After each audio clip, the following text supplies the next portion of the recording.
Neymar Messi দুই বন্ধু। আরে এটা কি? দেখি তো একটু তুলে দেখি। এই মাস্কটা তুমি পড়লে তোমার কথা সবাই শুনতে বাধ্য থাকবে। যে এই ভিডিওটি দেখতেছে সে যেন এই চ্যানেলটাকে সাবস্ক্রাইব করে দেখবো আমার কথা কি আসলে সত্যি হয় কি না। আমি অনেক ভালো গান গাইতে পারি। তুই যদি এত ভালো গান গাইতে পারিস তাহলে তুই এখন ডিজে বাবু বানে যা। আরে তুই নিচে কিভাবে বসে গেলি? দিল কে দরিয়া মে হু গয়া ইশকে বাদ। আরে তুই অনেক জোরে জোরে হাস। আমার শুধু হাসি পাচ্ছে। তুই কি সারাদিন দেখি একই কালারফুল ড্রেস পরস? তুই আরো ভালো কাপড় পরতে পারিস না? কালারফুল তুমি হতে যাচ্ছ তাহলে তুমি এমন ভাবে কালারফুল হয়ে যাও সবাই যেন হাসে। আসলে তো গেছে পাগল হয়ে গেছে নাকি? তোমাদেরকে মারতে পারবো না।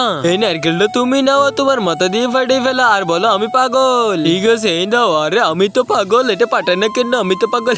অনেক বেশি ঘুমাচ্ছি তার আগে। তোরা সেটি দেখার আগে এর ভিতরে তুমি কোনটাকে বেশি ভালোবাসো, মাকে না টাকাকে? তুমি যদি আমার মতো মাকে বেশি ভালোবাসো ভিডিওতে একটি লাইক দিয়ে চ্যানেলটাকে সাবস্ক্রাইব করে দিও। তোমার এত বেশি ঘুমাচ্ছে তাহলে তুমি এখানে ঘুমাই পড়ো। ঠিক আছে এখানে ঘুমা যায়।